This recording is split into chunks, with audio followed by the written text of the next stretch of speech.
Hello, this is Dr. Grande. Today's question is, can I analyze the case of Rebecca Schaeffer? Just a reminder, I'm not diagnosing anybody in this video, only speculating about what could be happening in a situation like this. If you enjoyed this video, please like it, subscribe to my channel, and consider supporting me on Patreon. I will put the link to Patreon in the description for this video. First, I'll start with the background of Rebecca Schaeffer. I'll move to the timeline of the crime. At the analysis, I'll look at the perpetrator in this case, Robert John Bardo, and then I'll talk about the idea of celebrity stalkers who kill. Rebecca Schaeffer was born in Eugene, Oregon on November 6, 1967.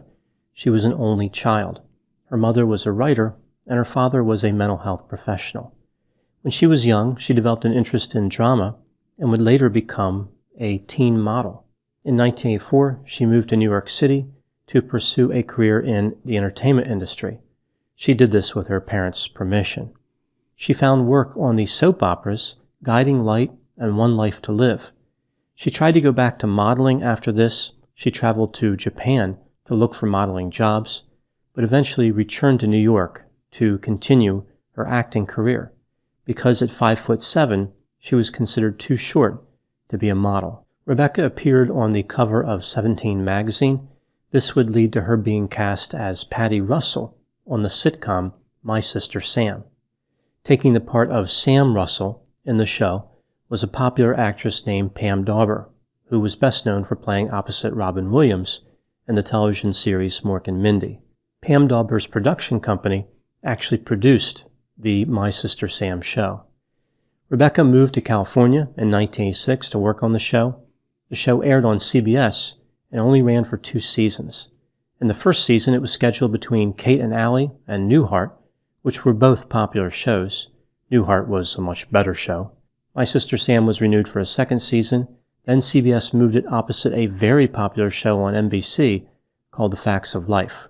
My Sister Sam was canceled in November of that season, but then due to letters from fans, the show came back in early 1988. It was canceled by May of that same year. It really wasn't a good show. When the show was still running, an enthusiastic 16-year-old fan named Robert John Bardo had become obsessed with Rebecca Schaeffer. He was also interested in the singers Debbie Gibson and Tiffany, but he seemed particularly obsessed with Rebecca. In the summer of 1987, Robert flew from his home in Tucson, Arizona, and went to Warner Brothers studio, where they were shooting My Sister Sam. He approached a security guard and said he was a friend of Rebecca Schaeffer's, and he was supposed to be there to meet her. Robert was carrying flowers and a large teddy bear. Security contacted Rebecca. She said she didn't know who Robert was and was not aware of any arrangement to meet him. Security turned him away. A security guard actually drove Robert to where he was staying because he thought that Robert would have a rough time on the bus carrying the large teddy bear. Robert was discouraged by the rejection, but it did not change his resolve. He returned to the studio once again and approached security. This time, he was carrying a knife, but he did not produce it. Robert was turned away again. After My Sister Sam was canceled, Rebecca's career was in good shape. Even though the show was a failure, she was more popular than ever. She had been cast in several movies, including the upcoming Godfather Part 3. Now, of course, this movie was an unspeakable disaster, but nobody knew it was going to be a flop. So it would have been thought of as a positive to be offered a part in that movie, kind of like people were excited to board RMS Titanic in April of 1912. Now moving to the timeline of the crime. In the summer of 1989, Rebecca Schaeffer was 21 years old and lived in an apartment in West Hollywood, California. Robert John Bardo was 19 years old at this point. On July 18, 1989, Rebecca was waiting for the script of Godfather 3 to be delivered to her apartment. Robert John Bardo arrived at Rebecca's home at about 9:15 a.m. He rang the buzzer, but the intercom was broken, so Rebecca had to come downstairs to answer the door. Robert was holding a photograph of Rebecca that she had signed when she had responded to his fan mail. He also had a copy of a book titled The Catcher in the Rye. This is the same book that Mark David Chapman carried on December 8, 1980, when he shot and killed John Lennon. Rebecca was polite to Robert. She shook his hand and said she had to go prepare for an interview. She advised him not to return to her residence. Robert left without incident. He walked to a nearby restaurant and ate onion rings. He called his sister and told her that she would be hearing something about him. She encouraged him to come back to Tucson, Arizona, but he refused. At 10:15 a.m., he returned to Rebecca Schaeffer's apartment. Once again, Rebecca came downstairs after he rang the buzzer. Upon seeing that it was Robert again, Rebecca became annoyed. She told him that he was wasting her time. Robert produced a Ruger GP100 .357 Magnum revolver and shot Rebecca once at close range. She repeatedly screamed the word, "Why?" She was transported to a nearby hospital where she was pronounced dead 30 minutes after she arrived. Robert ran away from her home. The police in Tucson, Arizona would catch up with him the next day after responding to a report of a man running down Interstate 10 yelling, "I killed Rebecca Schaeffer." He was arrested and charged with murder. He immediately confessed to the crime. The deputy district attorney who prosecuted Robert John Bardo was none other than Marcia Clark. 2 years from this point, she would become famous for failing to obtain a conviction in the O.J. Simpson trial.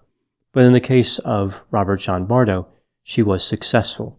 Robert was found guilty of first-degree murder and sentenced to life in prison without the possibility of parole. In 2007, he was stabbed 11 times by an inmate, but survived.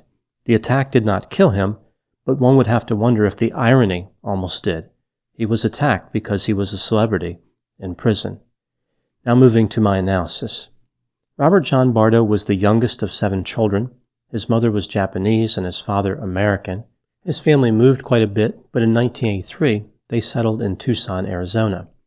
Robert had a history of being bullied and otherwise mistreated. Teachers described him as a time bomb on the verge of exploding. I guess this is as opposed to the decorative time bombs that do not explode. Robert was diagnosed with bipolar disorder. He dropped out of high school in his freshman year and took a job as a janitor in a fast food restaurant. At age 15, he was committed to a mental hospital for a month. He was hospitalized on another occasion as well. Robert demonstrated threatening behavior toward his neighbors and classmates. In the 18 months preceding the homicide, Robert had been arrested 3 times on charges including disorderly conduct and domestic violence. Robert John Bardo first took notice of Rebecca Schaeffer when he was watching the television show Magnum P.I., which featured Tom Selleck. There was a promo that ran during Magnum P.I. for the show My Sister Sam. Robert found Rebecca to be outgoing, friendly, and charismatic. Even though, of course, he was watching the character, he didn't know if Rebecca Schaeffer, the person, was really the same as the character. He wrote her several letters. She responded to one of them by saying it was the most beautiful letter she had ever received. After this is when Robert stalked Rebecca Schaeffer at Warner Brothers studio. Robert became even more upset after he watched a love scene from a movie that Schaeffer was in titled Scenes from the Class Struggle in Beverly Hills. When he talked about his reaction to that scene later, he said, "All those rageful feelings. How dare she? She's mine. She's supposed to say innocent from me." He said he was going to punish her and permanently possess her by taking her life. This sounds like a reference to something a number of killers have believed, this idea that their victims will be slaves in the afterlife. The Zodiac Killer was among those who apparently believed this. Robert told his sister that he was going to California to save Rebecca. Robert wanted to kill Rebecca, but he didn't know where she lived, and she was no longer on the Warner Brothers set because the show My Sister Sam had been canceled. Robert found a solution to his problem by reading about a man named Arthur Jackson in a 1982 People magazine article. Jackson had hired a private investigator to find the address of an actress named Teresa Saldana. He traveled to her residence and stabbed her several times before being stopped by a neighbor, a hero who wrestled the knife away from him. Teresa survived the attack, and Jackson went to prison for 12 years. Robert hired a private investigator for $250. The investigator found Rebecca's address by going to DMV, which at that time would supply the address to anyone who came in and paid a small fee. When Robert tried to buy a gun, he was turned away at the gun store after he revealed his mental health history. The salesperson at the gun store even put a picture of Robert John Bardo in the gun store to alert other people not to sell him a firearm. To get around this problem, Robert had his brother buy the Ruger GP100 for him. After this, Robert traveled to Rebecca's apartment on a bus and, of course, carried out the homicide. It's not clear how Robert's mental health history contributed to the homicide. I mentioned before that he was diagnosed with bipolar disorder when he was younger. Later at the trial, Park Dietz, a well-known mental health clinician, said that Robert had schizophrenia and this led him to commit murder. A mental health counselor who treated Robert had said that Robert had a compulsion to kill. Robert would say that he was possessed by what was playing on the radio. Interestingly, during an interview from prison, Robert John Bardo said he regrets what he did and realizes he was having a lot of negative thoughts. He didn't appear to demonstrate a lot of insight during that interview, but he did seem to acknowledge that what he did was wrong. Moving to the next question, what does the research literature tell us about celebrity stalkers who kill? I'm not talking about Robert John Bardo specifically, but these killers in general. Unfortunately, there has not been a lot of research on this group. What little there is available is about celebrity stalkers in general, as opposed to celebrity stalkers who kill, because the former is substantially more sizable than the latter. The research that is available demonstrates that the most dangerous celebrity stalkers tend to have a few characteristics. A male who targets a female celebrity, this male believing that he loves the celebrity, being unemployed or underemployed, not in a romantic relationship and or no history of romantic relationships, being fairly intelligent. Celebrity stalkers who kill are thought to be more intelligent than average criminals. Having an obsession that is long in duration, having a criminal history, particularly one that involves weapons, unreasonable expectations of the celebrity, over-identification with the celebrity, and responding with inappropriate anger after feeling betrayed by the celebrity. With celebrity stalkers who kill, the idea of violence initially manifests as ego-dystonic. That is, the idea is recognized as inconsistent with their beliefs. The stalker resists the idea. Eventually, however, the idea becomes a fixation, so the individual is not successful in resisting it. After the murder, the killer changes their attitude toward the victim, now having sympathy as opposed to anger. So what are my final thoughts about this case? The death of Rebecca Schaeffer was tragic. The case led to anti-stalking laws, which impose greater penalties for stalking behavior. This case illustrates how the lives of celebrities are really much different. Some would consider their experiences better. They usually have wealth and power, but there is also a downside. In one sense, they can never feel completely comfortable or safe. They always have to maintain a healthy amount of distrust for people who they do not know. In one way, it's quite sad. It reminds us of the terrible cost of fame. Those are my thoughts on the case of Rebecca Schaeffer. Please put any opinions and thoughts in the comment section. They always generate an interesting dialogue. As always, I hope you found my analysis of this topic to be interesting. Thanks for watching.